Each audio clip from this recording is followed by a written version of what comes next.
Hello guys, today I am back with the nucleic acid topic. So hope कि आप सभी अपने अपने घरों पे सुरक्षित रहेंगे, ठीक होंगे. So let's get started. So nucleic acid, आप लोग बहुत ज्यादा फेमिलियर होंगे इस वर्ड से, न्यूक्लिक एसिड से, ठीक है. So क्या होता है न्यूक्लिक एसिड, आज हम लोग पढ़ेंगे. अगर ये पिक्चर को आप देखते हो, देखो ये हमारे सेल है. वी ऑल नो कि सेल होते हैं, ठीक है. सेल्स के अंदर न्यूक्लियस होती है एंड न्यूक्लियस के अंदर ही हमारे क्रोमोसोम्स प्रेजेंट होती हैं, ठीक है. क्या अब क्रोमोसोम्स को अगर हम लोग एनलार्ज्ड व्यू में देखेंगे तो देखो क्या होता है. अगर हमको अनफोल्ड करते हैं क्रोमोसोम्स को, क्या होता है कि हमारे देखो डीएनए डीएनए डीएनए डीएनए निकलता है. तो व्हाट इज क्रोमोसोम्स की जो डीएनए होती है ना हमारा, ठीक है. डीएनए क्या होता है, जेनेटिक मटेरियल होता है. तो डीएनए ही आपका folding folding folding with many more histone proteins, ठीक है, जाके आपके क्रोमोसोम्स के फॉर्म में हो जाते हैं, बन जाते हैं. एंड देन ये क्रोमोसोम्स आपके न्यूक्लियस में प्रेजेंट होती हैं, जो कि आपका फर्दर माइटोसिस मियोसिस जब होता है तो ये क्रोमोसोम्स डिवाइड हो जाती हैं सेंट्रोमियर्स के थ्रू. एंड देन हर एक डॉटर सेल को एक एक क्रोमोसोम मतलब कि जीन्स, हमारे डीएनए, ठीक है, हमारे फर्दर प्रोजेनी तक पहुंच जाता है, ठीक है. तो नेक्स्ट व्हाट कम्स हियर कि what are nucleic acid. So nucleic acid है क्या. So it is basically a polynucleotide chain, ठीक है. पॉली मतलब मेनी, न्यूक्लियोटाइड, ठीक है, मतलब कि मेनी न्यूक्लियोटाइड का चेन बनता है. पर न्यूक्लियोटाइड फिर क्या होता है. तो building block of nucleic acids are called nucleotides, ठीक है. न्यूक्लियोटाइड बेसिकली क्या है ना, मोनोमर ऑफ न्यूक्लिक एसिड. हर एक न्यूक्लियोटाइड जुड़ के ही आपका एक लॉन्ग चेन न्यूक्लिक एसिड बनता है, ठीक है. सो न्यूक्लियोटाइड का कंपोनेंट्स क्या क्या है, लेट्स सी. तो फर्स्ट कंपोनेंट आपका ये शुगर होता है, ठीक है. Next component is nitrogenous bases, ठीक है. उसके अंदर दो कैटेगरी होती है, दो टाइप्स होती हैं. क्या, आपके पिरिमिडीन्स होती हैं और प्यूरिन्स होती हैं, ठीक. फॉस्फेट ग्रुप होता है थर्ड ग्रुप, ठीक. तो जैसे कि आप यहाँ पे देख सकते हो कि पिरिमिडीन्स में कौन कौन से आ रहे हैं आपके, ये हो गया साइटोसिन आ गया है, थाइमीन आता है और यूरेसिल आता है, ठीक है. तो CUT. सो आप पिरिमिडीन्स में कौन कौन से बेसिस आते हैं, आप इसको ऐसे याद रख सकते हैं कट के हिसाब से. CUT cut, cytosine, uracil and thymine, ठीक है. जबकि प्यूरिन्स में एडेनिन और गुआनिन आते हैं. फाइन. ऑल्सो जैसे कि हमने यहाँ पढ़ा कि sugar is also a component of nucleotide. तो शुगर में क्या होता है, शुगर में भी दो टाइप्स ऑफ शुगर पाए जाते हैं, ठीक है. देखो ये क्या है, ये आपके राइबोस शुगर है, ठीक है. तो राइबोस शुगर कहाँ पाया जाता है ना, RNA में पाया जाता है, ठीक. और जबकि ये है डीऑक्सीराइबोस शुगर जो कि डीएनए में पाया जाता है, ठीक. तो इन दोनों में डिफरेंस क्या है, जैसे कि आप देख सकते हो कि राइबोस शुगर के स्ट्रक्चर में ये वाला जो कार्बन है वो उसको बोलते हैं हम लोग 2' कार्बन, ठीक है. तो 2' कार्बन से OH ग्रुप यहाँ पे जुड़ा हुआ है, अटैच्ड है. जबकि डीऑक्सीराइबोस में 2' कार्बन में O इज नॉट देयर, ठीक है, O नहीं है, बस H है. इसलिए वी टर्म एज डीऑक्सी, मतलब कि ऑक्सीजन को हटा दिया गया है, ऑक्सीजन इज नॉट देयर, तो डीऑक्सीराइबोस बोलते हैं, ठीक है. और हमें ये पाया जाता है, डीएनए प्रेजेंट होता है, ठीक. तो बेसिकली इस पिक्चर से आप देख सकते हो कि न्यूक्लियोटाइड का स्ट्रक्चर होता कैसे है. क्या क्या देखो, ऐसे हम लोग शुगर यहाँ पे है कंपोनेंट एक, ठीक है. यहाँ देखो फॉस्फेट ग्रुप एक कंपोनेंट है और एक यहाँ पे हो गया आपका nitrogen base as a component हो गया, ठीक है. तो शुगर क्या होता है आपका, देखो ऐसे परपेंडिकुलर होती है बेसिस की तरफ, ठीक है. ये देखो बेस ऐसे रहेगा और ये ऐसे रहेगा, ये दोनों प्लेनर है, प्लेनर हो गया और आपका परपेंडिकुलर रहता है, ठीक है. तो देखो शुगर शुगर के आपके फर्स्ट कार्बन का जो है वहां से आपका जो बेसिस है वहां से बॉन्डिंग होती है, जुड़े हुए होते हैं, जॉइंट होता है, ठीक है. एंड यहाँ पे देखो second carbon is H, that is ये आपका डीऑक्सीराइबोस शुगर यहाँ पे यूज हुआ है, मतलब कि ये एक डीएनए है, ठीक है. 3' कार्बन फिर से आपका OH यहाँ पे रहेगा. एंड देन अगेन 5' कार्बन में क्या होता है, यहाँ पे तीन तीन फॉस्फेट ग्रुप, देखो एक यहाँ पे, दो यहाँ पे, तीन, ठीक है. यहाँ पे तीन तीन फॉस्फेट ग्रुप जुड़े हुए होते हैं, that's why they are called deoxy, that is क्योंकि डीऑक्सीराइबोस यूज हुआ है. तो डीऑक्सी एडेनोसिन, क्योंकि वहां पे एडेनिन बेस यूज हुआ है, ठीक है, दिस एडेनिन, इसलिए एडेनोसिन ट्राइफॉस्फेट, 3 फॉस्फेट ग्रुप है इसलिए ट्राइफॉस्फेट। तो ये आपका हो गया डी एटीपीज होती है। अब हम लोग आते हैं कि न्यूक्लिक एसिड्स है, ठीक है, ये जेनेटिक मटेरियल होता है, एक जनरेशन से दो सेकेंड जनरेशन में ये ट्रांसफर होता है, ठीक है। तो इसके टाइप्स कौन कौन से होंगे, तो ये आपका डीएनए हो सकता है या फिर आरएनए हो सकता है, ठीक है, डीएनए या फिर आरएनए हो सकता है। तो DNA stands for deoxyribonucleic acid and RNA is for ribonucleic acid, ठीक। नेक्स्ट यहाँ पे आप देख सकते हो कि देखो डीएनए का जो स्ट्रक्चर है, देखो डीएनए हमारा ऐसे होता है प्रेजेंट, देखो हेलिकल फॉर्म में होता है, ये एक स्ट्रैंड है ब्लू कलर का, यहाँ पे 3 प्राइम एंड हो गया, यहाँ से लेट्स से कंटिन्यू करके ये 5 प्राइम एंड तक खत्म होता है, एंड इस दूसरे स्ट्रैंड का एक एंड 5 प्राइम होता है, एंड देन यहाँ से खत्म करके वो 3 प्राइम एंड तक जाता है, ठीक है। तो ये ब्लू कलर का जो है वो है आपका शुगर फॉस्फेट बैकबोन, मतलब कि देखो ये शुगर और ये फॉस्फेट, तो ये दोनों चीज प्रेजेंट है वहां पे, ठीक है। जबकि ये आपके जो कलरफुल कलरफुल लाइंस देख रहे हो ये आपके कुछ नहीं है, नाइट्रोजनस बेसिस है, ठीक है, adenine, thymine, guanine and cytosine है। तो ये सर आपके हाइड्रोजन बॉन्ड से जुड़े हुए हैं, ठीक है, बेस पेयर्स अब ऐसे होते हैं जो कि कॉम्प्लीमेंट्री होते हैं एक दूसरे के साथ, ठीक है। तो यहाँ पे आप अगर हम लोग मॉलिक्यूलर लेवल पे स्ट्रक्चरली देखना चाहते हैं तो देखो ऐसे होता है क्या, देखो ये एक शुगर है, ये फॉस्फेट ग्रुप हो गया, ठीक है, ये एक न्यूक्लियर शुगर है, ये एक फॉस्फेट ग्रुप है। तो देखो यहाँ से लेके यहाँ तक एक न्यूक्लियोटाइड है और फिर यहाँ से लेके यहाँ तक दूसरा न्यूक्लियोटाइड प्रेजेंट है, ठीक है।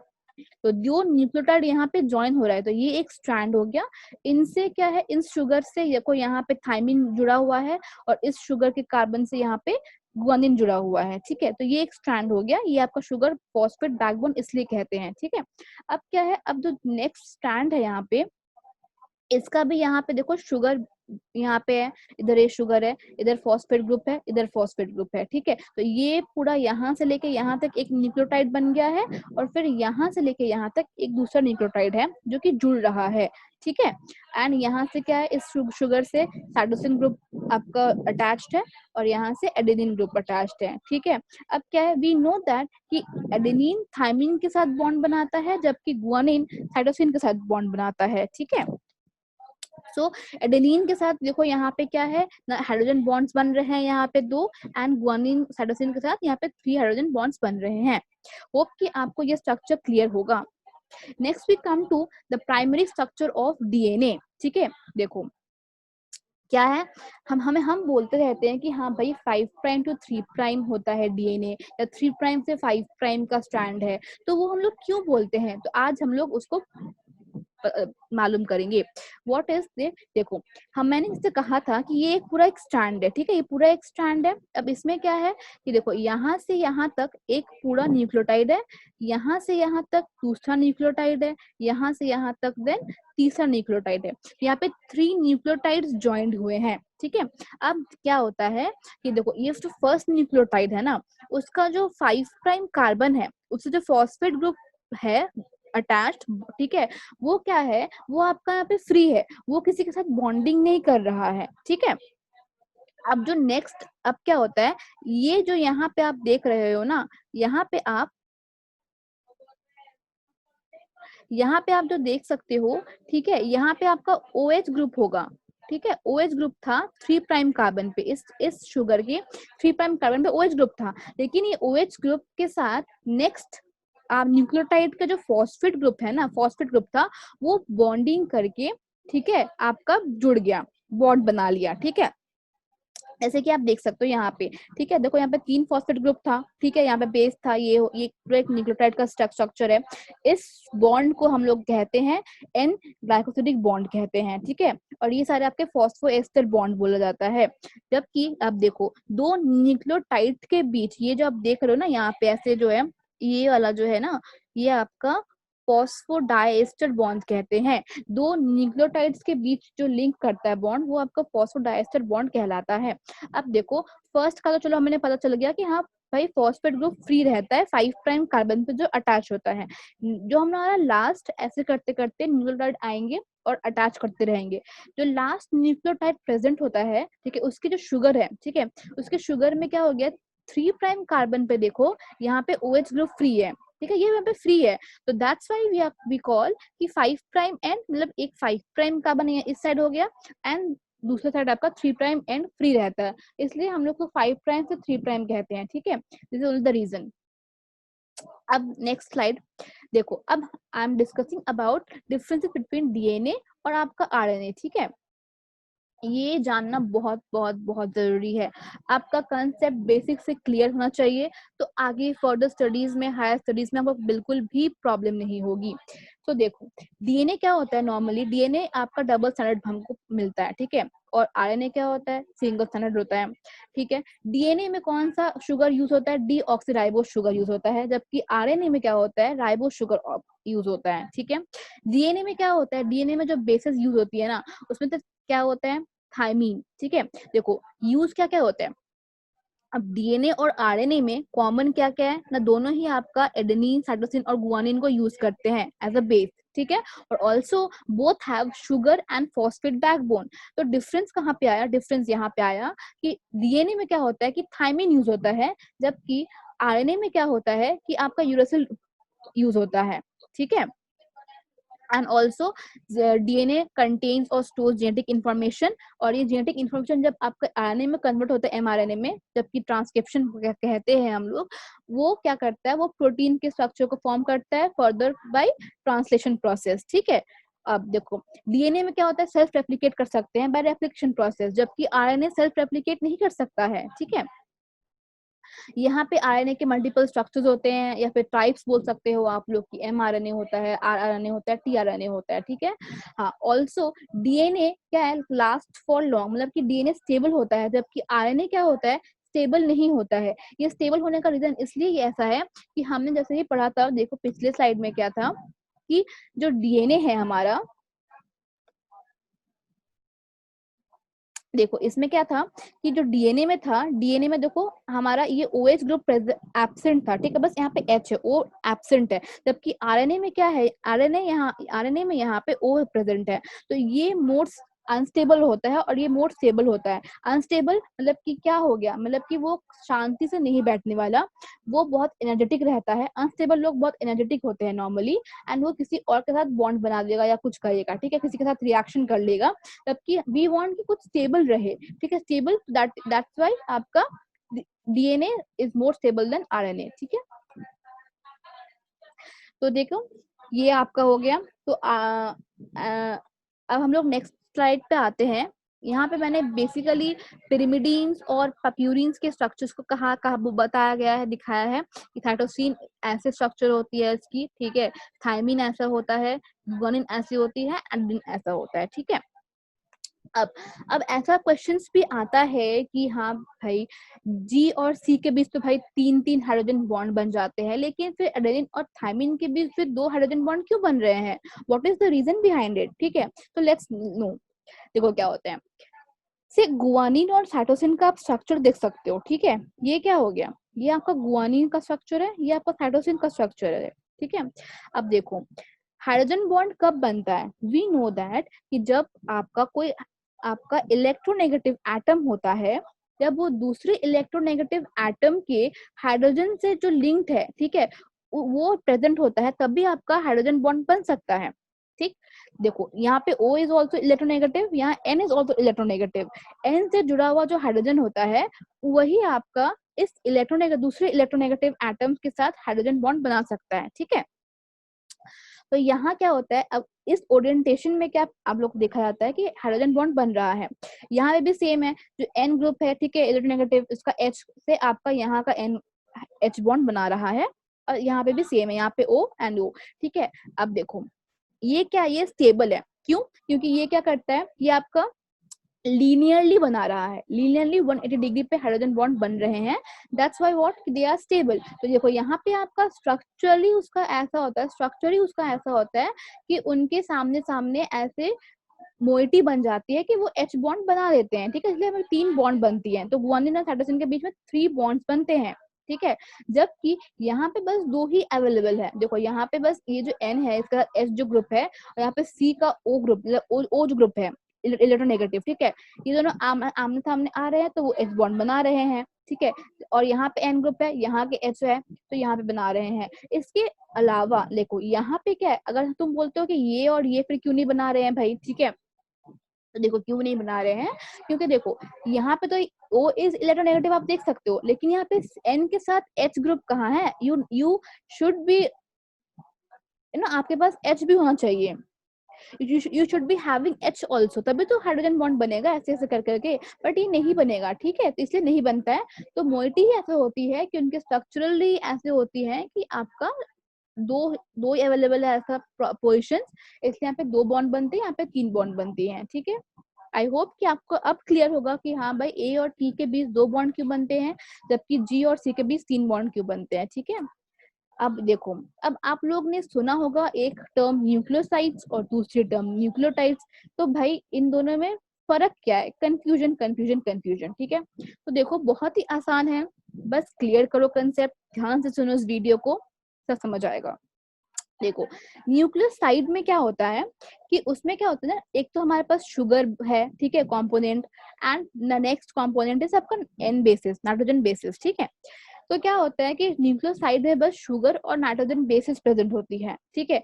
जबकि न्यूक्लियोटाइड्स में क्या होता है कि आपका एक एडिशनल फॉस्फेट ग्रुप होता है, आ जाता है और अटैच कर जाता है, ठीक है। देखो ये हो गया फॉस्फोएस्टर बॉन्ड कहते हैं इसको, ठीक है। तो इसमें क्या हो गया, एंड ये तो सेम था ही, तो अगर मैं यहाँ से भी अगर मैं इस फॉस्फेट ग्रुप को अलग कर देती हूँ ना, तो दैट मीन्स कि आपका ये न्यूक्लियोसाइड बन गया, तो ठीक है। तो न्यूक्लियोटाइड होता क्या है, nucleotide is basically nucleoside plus phosphate group, ठीक है, न्यूक्लियोसाइड प्लस फॉस्फेट ग्रुप, ये आपको याद होना चाहिए, ठीक है। तो आप कैसे याद रखोगे कि देखो आप ऐसा कर सकते हो कि फॉस्फेट में ये टी ग्रुप आता है, फॉस्फेट टी आ रहा है, ठीक है, और न्यूक्लियोटाइड में भी टी आ रहा है, तो यू नो दैट कि दोनों टी आ रहा है, मतलब कि हाँ इसमें फॉस्फेट ग्रुप रहेगा और इसमें नहीं रहेगा, ठीक है। आई होप कि आपको क्लियर हो जाएगा, क्लियर है इन दोनों के बीच में डिफरेंस। नेक्स्ट ऑब्वियसली मैंने देखा कि एनसीईआरटी बुक में डीएनए के बारे में कुछ ज्यादा ही दिया रहा है, तो आई विल डील यहाँ पे डीएनए के बारे में, ठीक है। सो क्या देखा गया था, देखो अब रोजलिन फ्रैंकलिन, ठीक है, रोजलिन फ्रैंकलिन एक साइंटिस्ट थी, ठीक है, जिन्होंने क्या किया था, जिन्होंने फर्स्ट टाइम आपका डीएनए के स्ट्रक्चर को डिस्कवर करा था, ठीक है, डिस्कवर करा था बाय क्या ना, बाय आपका एक्सरे डिफ्रैक्शन के से, ठीक है। और उनके बाद क्या हुआ, वॉटसन एंड क्रिक ने दोनों ने मिलके इन उनके डेटा को देख के उन्होंने बोला कि हाँ भाई डीएनए तो डबल हेलिक्स होता है, ठीक है, इन 1953 पर, ठीक है। वॉटसन एंड क्रिक को दोनों को नोबेल प्राइज मिला, ठीक है, इन 1962 में मिला नोबेल प्राइज, लेकिन फ्रैंकलिन को क्यों नहीं मिला भाई, उसने तो मेन काम किया था ना, उसने सबसे पहले डिस्कवर करा था थ्रू एक्सरे डिफ्रैक्शन, बट मिला तो वॉटसन एंड क्रिक को, क्यों भाई, क्यों ऐसा क्यों हुआ, क्योंकि रोजलिन फ्रैंकलिन डाइड इन 1958, ठीक है, जबकि उनको वॉटसन एंड क्रिक को नोबेल प्राइज 1962 में मिला था, ठीक है। तो क्या होता है नोबेल प्राइज में, जब तो नोबेल प्राइज किसी डेड पर्सन को नहीं दिया जाता है, ठीक है, क्योंकि उसके पहले ही Rosalind Franklin was dead, that's why वो नोबेल प्राइज बस वॉटसन और क्रिक को दिया गया है। तो क्या होता है कि हमें बताया कि हाँ वॉटसन एंड क्रिक ने ही डिस्कवर करा था डीएनए डबल हेलिक्स को, बट इट्स नॉट ट्रू, ठीक है, रोजलिन फ्रैंकलिन का बहुत बड़ा यहाँ पे रोल है, ठीक है, क्रिटिकल रोल है, बट क्या कर सकते हैं, then according to this model, ठीक है, वॉटसन एंड क्रिक का डबल हेलिक्स मॉडल के अकॉर्डिंग क्या है कि क्या हमें बोला जा रहा है दैट, सो सॉरी, हाँ, क्या बोला जा रहा है हमें दैट कि डीएनए है, डीएनए क्या है, एक डबल हेलिक्स है, ठीक है, डबल हेलिक्स मतलब ऐसे ऐसे ऐसे ऐसे ऐसे ऐसे ऐसे करके, ठीक है, डीएनए डबल हेलिक्स है, 2 स्ट्रैंड्स होता है, ये एक स्ट्रैंड हो गया, ये एक स्ट्रैंड हो गया, ठीक है, दोनों ही आपका एंटी पैरेलल है, एंटी पैरेलल है, ठीक है, मतलब कि एक ये जो स्ट्रैंड है, एक का वही 5 प्राइम होगा और एक यहाँ पे दूसरा इज 3 प्राइम, ठीक है, जबकि दूसरा जो स्ट्रैंड शुरू होगा यहाँ से वो ऐसे ऐसे ऐसे होगा, लेकिन उसका भी क्या होगा, उसका उसका आपका 5 प्राइम इधर आएगा, ठीक है, और इधर आएगा आपका 3 प्राइम, मतलब कि एक स्ट्रैंड ऐसे एक दूसरा स्ट्रैंड ऐसे, तो एंटी पैरेलल है, ठीक है, सेम सेम नहीं है कि देखो ये एक स्ट्रैंड है, यहाँ ये भी आपका 5 प्राइम हुआ और ये भी आपका 3 प्राइम हुआ और दूसरा स्ट्रैंड भी जो आ रहा है, ठीक है, उनके साथ, तो ये भी आपका 5 प्राइम हुआ और ये भी आपका 3 प्राइम हुआ, ऐसा नहीं होता है, ऐसे होता है, ठीक है।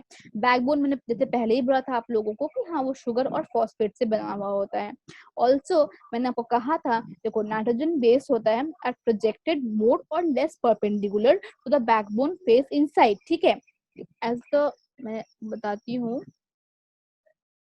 द प्रीवियस स्लाइड, आप इससे भी देख सकते हो कि देखो क्या है, ये शुगर है, ये फॉस्फेट ग्रुप हो गया और ये हो गया बेस, ठीक है। तो देखो क्या था, बेस जो है that is perpendicular to this, ठीक है, देखो आप देख सकते हो कि ये परपेंडिकुलर है, ये शुगर जो है ना ये ऐसे ऐसे रहता है, ठीक है, एंड ये परपेंडिकुलर हो गया टुवर्ड्स इनसाइड की तरफ रहता है। देखो जैसे फॉर एग्जांपल इस स्ट्रक्चर में देख लो आप, क्या है, ये है sugar, sugar phosphate, phosphate group है, शुगर है फॉस्फेट ग्रुप है ये, ठीक है।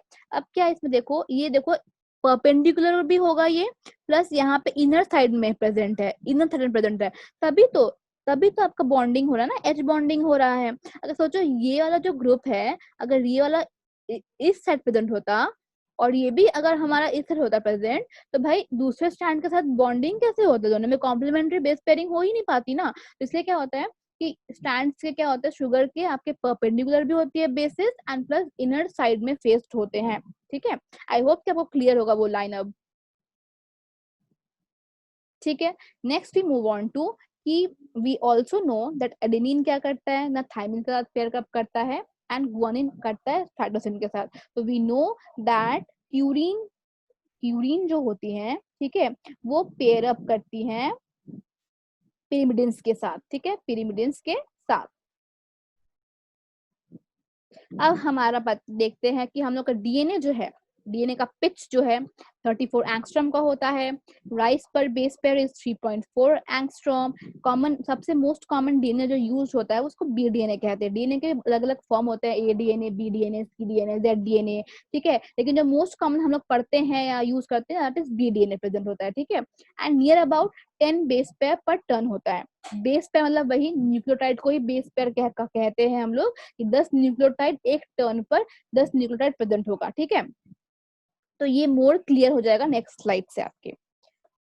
तो देखो तो क्या है, तो हमारा जो डीएनए है, देख सकते हो आप लोग कि डीएनए, देखो डीएनए ऐसे है, तो lots and lots and lots of DNA. अब हम लोग को जूम जूम करेंगे तो देखो यहाँ पे ऐसे है, देखो परपेंडिकुलर हो गया शुगर के साथ ये नाइट्रोजनस बेस, प्लस इनर के साइड में फेस किया हुआ आता है, इसमें भी देखो इनर के साइड फेस किया हुआ है, हाइड्रोजन बॉन्ड बन रहा है, देखो ए और टी के बीच में 2 को बन रहा है, जी और सी के बीच में 3 बन रहे हैं, ठीक है। This is backbone, that is sugar phosphate का इसलिए बोलते हैं हम लोग बैकबोन होता है, ठीक है। ये पूरा एक देखो ब्लैक से जो हमारा कवर अप है, ये पूरे को हम लोग न्यूक्लियोटाइड कहते हैं। ऑल्सो अब ये जो डीएनए है स्ट्रक्चर है, देखो इसमें जो गैप है ना वो स्मॉल है, ठीक है, दैट इज इसलिए इसको माइनर ग्रुप कहते हैं। और ये देखो ये जो गैप आ रहा है ना, ये गैप दैट इज बड़ा है, इसलिए वाइड है, जो मेजर ग्रुप, ग्रूव्स कहते हैं, ग्रुप मतलब कि गैप्स, ठीक है। अब देखो ये डायग्राम काफी क्लियर अप कर देगा आपका, देखो ये एक स्ट्रैंड है पिंक, ठीक है, आप देख सकते हो, और दूसरा स्ट्रैंड ऐसे है, ठीक है। तो देखो पिच क्या है, pitch is one complete turn. देखो अगर मैं यहाँ से मेजर करती हूँ तो यहाँ से लेके नेक्स्ट जब ऐसा वाला आएगा ना, ऐसा ही आएगा, ठीक है, एक पूरा कंप्लीट टर्न होगा ऐसे करके यहाँ तक, ठीक है, इसको पिच कहते हैं एंड दैट इज आपका 34 एंगस्ट्रॉम उसका साइज होता है, ठीक है। देखो यहाँ पे भी मेजर ग्रूव हो गया ये, एंड देखो ये आपका सेंट्रल एक्सिस होता है। ये central axis is very important because इसी के थ्रू हम लोग पहचानते हैं कि डीएनए राइट हैंडेड होता है या फिर लेफ्ट हैंडेड डीएनए है, ठीक है। तो राइट हैंडेड डीएनए होता है मोस्ट प्रोबेबली। ये हो गया माइनर ग्रुप्स हो गया, देखो इसका डिस्टेंस छोटा है, ये बड़ा है। मेजर ग्रुप हो गया, मेजर ग्रुप का जो साइज होता है वो 22 एंगस्ट्रॉम होती है। एंड देखो मैंने जो नेक्स्ट पिछले स्लाइड में कहा था कि राइज पर बेस पेयर इज 3.4 एंगस्ट्रॉम, तो वो आपका देखो राइज जो है 3.4, मतलब कि दो, देखो ये एक टर्न हो रहा है ना, ऐसे एक टर्न हो रहा है, तो दो न्यूक्लियोटाइड है, दो बेस पेयर्स के बीच का एक राइज है, 3.4 एंगस्ट्रॉम का साइज होता है, ठीक है। ऑल्सो क्या है ना आपका, ऑल्सो जो डायमीटर है, ठीक है, ये जो यहाँ से वो 20 एंगस्ट्रॉम का होता है। होप कि आपको ये सब क्लियर हो जाएगा। ठीक है, next we come to nucleotide elongation. अब देखो हमें पता हो गया कि हाँ न्यूक्लिक एसिड क्या होता है और उसके टाइप्स क्या होते हैं। न्यूक्लिक एसिड का जो मोनोमर होता है वो न्यूक्लियोटाइड होता है। ठीक है, तो अब हम लोग को मालूम करना है कि हाँ भाई न्यूक्लियोटाइड तो चलो समझ आ गया कि एक एक न्यूक्लियोटाइड क्या क्या है, बट वो सब जुड़ कैसे रहे हैं, एक साथ जोड़ कैसे रहे हैं, जुड़ कैसे रहे हैं, देन ओनली ना न्यूक्लिक एसिड बन रहा है। ठीक है, तो ये आपका जो पिक्चर है वो आप बहुत रिलेट कर सकते हो विथ रेप्लिकेशन टू। ठीक है, डीएनए रेप्लिकेशन के साथ भी। तो देखो यहाँ हम लोग पढ़ते हैं दैट व्हाट सी, ये टेम्पलेट स्टैंड हो गया। ठीक है, टेम्पलेट स्टैंड यहाँ पे 3 प्राइम एंड है हो गया। देखो 3 प्राइम एंड का क्यों बोलते हैं, क्योंकि 3 प्राइम कार्बन का, यहाँ पे 3 प्राइम जो कार्बन है उसका OH group is free, that's why 3 prime and बोलेंगे। जबकि इसी स्टैंड के जो यहाँ पे ये 5 प्राइम कार्बन का जो आपका phosphate group is free, that's why 5 prime and बोलते हैं। ठीक है, ये टेम्पलेट, इसको ही देख के आपका रेप्लिकेशन होगा। ठीक, अब वी नो दैट रेप्लिकेशन का जो है आपका डायरेक्शन जो होती है वो 5 प्राइम से लेके 3 प्राइम होती है। ठीक है, 5 प्राइम से लेके वो आपका 3 प्राइम जाता है। ठीक है, तो ये आपका ग्रोइंग स्ट्रैंड, मतलब ये आपका न्यू स्ट्रैंड जो है वो बन रहा है। फाइन, तो देखो मैंने कहा था, देखो शुगर है, शुगर के परपेंडिकुलर होगा बेस, एंड ऑल्सो आपका इनर साइड फेस क्या होगा, दोनों के आप सेम देख रहे हो। ओके, तो देखो यहाँ पे क्या होता है, देखो क्या होती है, ये एक न्यूक्लियोटाइड है, देख सकते हैं आप लोग, डीसीटीपी मतलब कि डीऑक्सीसाइटिडीन ट्राइफॉस्फेट, मतलब कि ये जो है ये शुगर आपका डीऑक्सीराइबो शुगर है। ठीक है, साइटोसिन होता है इसीलिए साइटोसाइटिडीन कहते हैं। एंड ट्राइफॉस्फेट मतलब कि यहाँ पे 3 फॉस्फेट ग्रुप्स प्रेजेंट है। ठीक है, तो ये पूरा एक न्यूक्लियोटाइड है। ठीक है, तो अब ये न्यूक्लियोटाइड आके यहाँ पे जुड़ेगा, इसके 3 प्राइम एंड में जुड़ेगा इस चेंज के। ठीक है, इस स्ट्रैंड के। तो क्या होता है कि देखो आप लोगों ने पढ़ा होगा कि रेप्लिकेशन के टाइम पे, ठीक है, 2 आयंस प्रेजेंट होती है। कौन से आयंस, देखो Mg2+। ठीक है, तो Mg2+ क्या करता है, Mg2+ क्या करता है, इस OH ग्रुप को ना वो O नेगेटिव में चेंज कर देता है, O नेगेटिव में चेंज कर देता है। ठीक है, तो O जैसे ही ये O नेगेटिव में चेंज होता है ना, तो क्या हो गया कि O negative is a very good nucleophile. ठीक है, तो अब वो अटैक कर सकता है। तो क्या होता है, वो अटैक करता है इस वाले फॉस्फेट ग्रुप पे। देखो इसको कहते हैं अल्फा, इसको कहते हैं बीटा, इसको कहते हैं हम लोग गामा। ठीक है, 3 फॉस्फेट ग्रुप है, तो हमने नामकरण कर दिया उनके कि अल्फा, क्यों क्या अल्फा ये वाला, क्योंकि ये आपका मेन सबसे पहला वाला कार्बन से जुड़ा हुआ है शुगर के, दैट्स व्हाई आपका ये आपका क्या हो गया ना, अल्फा फॉस्फेट ग्रुप हो गया, ये बीटा हो गया, ये गामा हो गया। तो क्या है, जब हमारा O नेगेटिव बनता है ना, तो O नेगेटिव न्यूक्लियोफाइल अटैक करता है अल्फा ग्रुप ऑफ फॉस्फेट के नेक्स्ट न्यूक्लियोटाइड के। ठीक है, जैसे उसने अटैक करा, दोनों में बॉन्डिंग हुई। ठीक है, बॉन्डिंग होने के टाइम क्या होता है, आप देखो यहाँ पे जो डीएनए पॉलीमरेज देख रहे हो ना, जैसे डीएनए पॉलीमरेज, ठीक है, डीएनए पॉलीमरेज देख रहे हो, तो डीएनए पॉलीमरेज ही करवाता है। ठीक है, न्यूक्लियोटाइड आया, ठीक है, OH से O नेगेटिव बना, O नेगेटिव न्यूक्लियोफाइल बन गया, स्ट्रॉन्ग न्यूक्लियोफाइल। उसने क्या करा, उसने प्राइमरी अल्फा फॉस्फेट को उसने अटैक करा उस पे। फिर क्या हुआ कि जो बीटा और गामा जो फॉस्फेट ग्रुप थे वो निकल जाते हैं, तो उनको हम लोग पायरोफॉस्फेट आयन कहते हैं। ठीक है, पायरोफॉस्फेट कहते हैं, वो निकल जाते हैं। एंड जो हमारा क्या था, हमारा जो सी आया था, सी वाला डीऑक्सीसाइटिडीन ट्राइफॉस्फेट जो था, ठीक है, वो आके यहाँ पे जुड़ गया, जी के कॉम्प्लीमेंट्री में आके जुड़ गया। 3 बॉन्ड बॉन्ड भी देखो बना लिए, 3 बॉन्ड बना लिए, जी के कॉम्प्लीमेंट्री में आके जुड़ गया। अगेन दिस न्यूक्लियोटाइड का 3 प्राइम OH वाला ग्रुप फ्री है, इसलिए इसको 3 टाइम एंड कहते हैं। फिर इसके बाद तो यहाँ पे सी है प्रेजेंट इसमें। ठीक है, इसके बाद क्या होगा, इसके बाद आपका जो जी न्यूक्लियोटाइड है वो आएगा। ठीक है, वो आके यहाँ पे आके ज्वाइन हो जाएगा, फिर से वही सेम कहानी होगा कि Mg2+ के क्या प्रेजेंस में OH जो है वो O नेगेटिव बन जाता है, न्यूक्लियोफाइल बन गया, वो आपके अल्फा फॉस्फेट ग्रुप पे अटैक करेगा। ठीक है, अटैक करने के बाद 2 फॉस्फेट जो है, ठीक है, बीटा और गामा, वो निकल जाएंगे, एंड देन आपका फॉस्फोडाइएस्टर बॉन्ड बन जाएगा दोनों के बीच में, 2 न्यूक्लियोटाइड के बीच में, एंड देन आपका न्यूक्लियोटाइड ऐसे ही इलोंगेट होते रहता है। ठीक है, आई होप कि आपको काफी कुछ क्लियर हो रहा है इस सब डायग्राम से। सो मैं और नेक्स्ट मैं डील कर रही हूँ चार चार ग्राफ्स रूल से, ठीक है, चार ग्राफ रूल। तो ये इसके बारे में आपने सुना होगा, इस पे क्वेश्चंस भी आए हुए हैं काफी टाइम।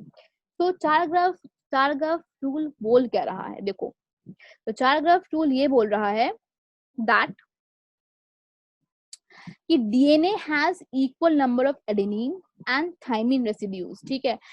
तो चार ग्राफ एक ऑल्सो एक साइंटिस्ट थे, उन्होंने देखा, उन्होंने यू नो डिस्कवर करा, उन्होंने एक्सपेरिमेंट करा कि क्या कि मोलर कॉन्सेंट्रेशन ऑफ एडेनिन और थाइमिन का सेम पाया गया था, और इक्वल नंबर ऑफ मोल्स आपका गुआनिन और साइटोसिन का सेम पाया गया था, ठीक है। ये देखो यहाँ पे, तो उन्होंने बोला कि चारग्राफ ने बोला कि देखो molar equivalence of between purines and पिरिमिडीन्स of DNA structure same होता है, ठीक है। मतलब क्या हो गया कि देखो ए इज व्हाट, ए प्यूरिन होता है और टी इज पिरिमिडीन। तो हमेशा प्यूरिन और पिरिमिडीन के बीच ही बॉन्ड बनती है, कॉम्प्लीमेंट्री बेस पेयरिंग होती है, जैसे कि आप देख सकते हैं दो बॉन्ड है, ठीक है। और प्यूरिन और पिरिमिडीन का जो, ठीक है, रेशियो है, मोलर कॉन्सेंट्रेशन है डीएनए में, वो भी सेम पाया गया है, ठीक है। मतलब कि the sum of purine A plus G equal to sum of pyrimidine, ठीक है, सी प्लस टी, वो सेम होगा हमारे डीएनए में, ठीक है। बट यहाँ पे एक्सेप्शन ये केस है कि ये रूल बस डबल स्टैंडर्ड डीएनए पे अप्लाई होता है। अगर आपको क्वेश्चन में दिया जाता है कि ये सिंगल स्टैंडर्ड डीएनए है, तो वहां पे अप्लाई नहीं होगा। इस रूल को अप्लाई करने के लिए या फिर करने के लिए आपको डबल स्टैंडर्ड डीएनए होना चाहिए, ठीक है, तब भी ये रूल एप्लीकेबल होता है, नहीं तो नहीं होता है। जैसे कि RNA which are usually single standard होता है डू नॉट ओबे चारग्राफ रूल, क्यों? क्योंकि वो सिंगल स्टैंडर्ड है। देखो अब ये एक ही स्टैंड है, ठीक है। जब कॉम्प्लीमेंट्री हो रहा था तो ही ना हम लोग कि हाँ इसके साथ ये बेस पेयरिंग हो रहा था, तभी वी आर लाइक कि हाँ जितना इसका उतना इसका भी अमाउंट होगा। लेकिन अगर मेरे पास एक ही स्टैंड है, ठीक है, उसमें तो बेस कॉम्प्लीमेंट्री बेस पेयरिंग कहाँ से हो रही है, हो ही नहीं रही है, ठीक है। तो आप कहाँ से फिर मालूम करेंगे कि हाँ इसका कॉन्सेंट्रेशन कितना है, किसका कॉन्सेंट्रेशन कितना है, ठीक है। तो दैट्स व्हाई ये बस और बस DS like double standard DNA पे ही एप्लीकेबल होता है, ठीक।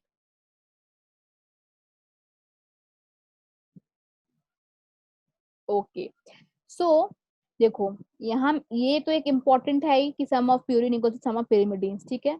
अब क्या है, that is A plus G equal to C plus T. अगर हम मैथमेटिकली देखें तो ये ए प्लस जी के अगर मैं सी प्लस टी को मैं इस साइड लेके आती हूँ, ठीक है, तो क्या होगा, डिवाइड हो जाएगा, ठीक है, डिनोमिनेटर में आ जाएगा C plus T, that is equal to 1 हो जाएगा, ठीक है। तो ये सब आप थोड़ा देखिए, याद रखिएगा, बिकॉज क्या होता है क्वेश्चंस में ये सब ऐसे ऐसे ऑप्शंस आएंगे, मैं आपको क्वेश्चंस भी डील कराऊंगी, दिखाऊंगी कैसे आते हैं। तो ऐसे आएंगे तो you have to be more clear, ठीक है, कि क्या है, क्योंकि बहुत कंफ्यूज कर जाते हैं बच्चे यहाँ पे, ठीक है। तो next we move on to the question. देखो क्या है, this question came in NEET 2015। तो ये क्या बोलते हैं कि which one of the following is not applicable to RNA. क्या है भाई इन चारों ऑप्शन में से जो कि आरएनए में एप्लीकेबल नहीं होता है, ठीक। What, first is complementary base pairing, भाई होता है आरएनए में। कैसे, देखो आरएनए में कैसे कॉम्प्लीमेंट्री बेस पेयरिंग होगा, देखो ये आरएनए है, ठीक है, ये दूसरा आपका सोचो डीएनए का स्ट्रैंड है, रेप्लिकेशन के टाइम, ठीक। तो क्या है, ये एक बेस हुआ, यहाँ पे कॉम्प्लीमेंट्री बेस पेयरिंग हुआ, यहाँ पे बेस आया, यहाँ पे बेस पेयर, ठीक है। तो वैसे तो ये कॉम्प्लीमेंट्री बेस पेयरिंग शो करता है आरएनए, ठीक है। इसका भी 5 prime phosphoryl group and 3 prime hydroxyl group present होती है।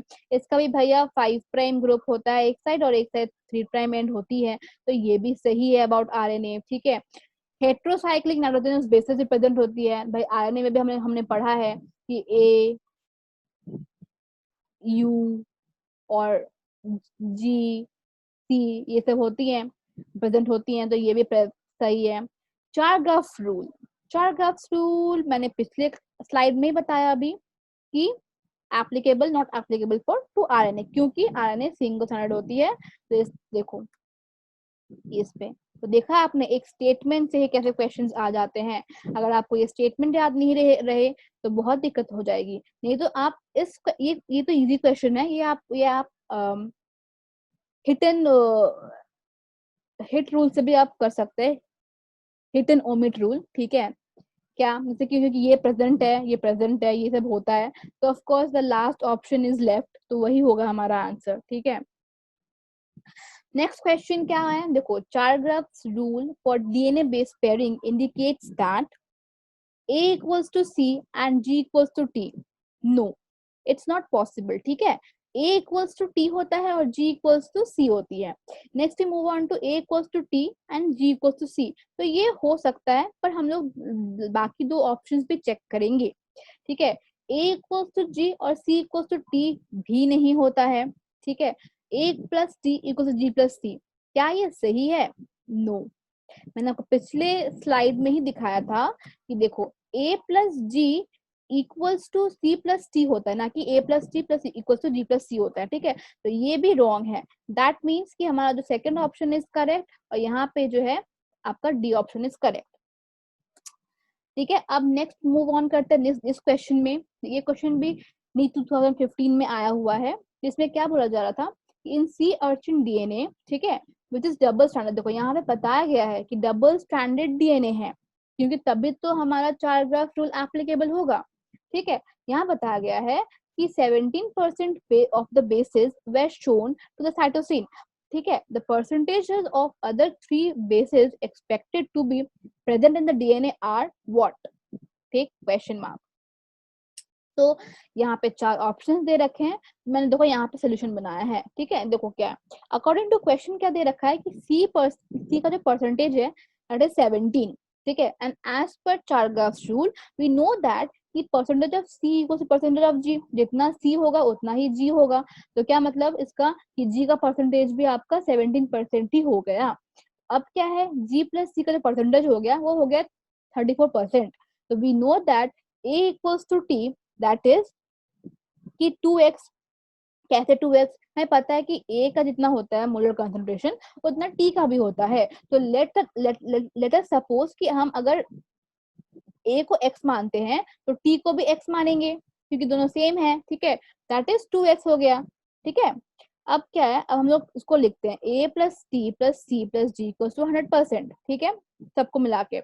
अब क्या है ना, A प्लस टी हमने 2x लिख दिया प्लस सी प्लस जी हमने 34 लिख दिया और तो 100।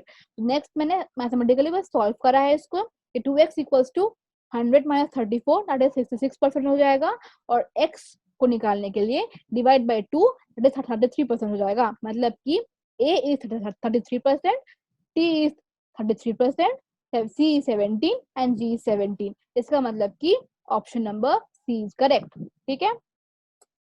The next question is, if the GC content of a DNA molecule is 60%, what are the percentages of the 4 bases G, C, T and A? ठीक है, यहाँ पे 5 ऑप्शन दे रखे हैं, ये आप प्रैक्टिस करना, खुद सॉल्व करना और आंसर हमें कमेंट बॉक्स के नीचे लिखना, ठीक है।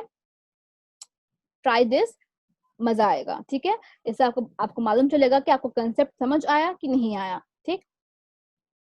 तो थैंक यू। लास्टली मैं यहाँ पे अपना वीडियो एंड कर रही हूँ।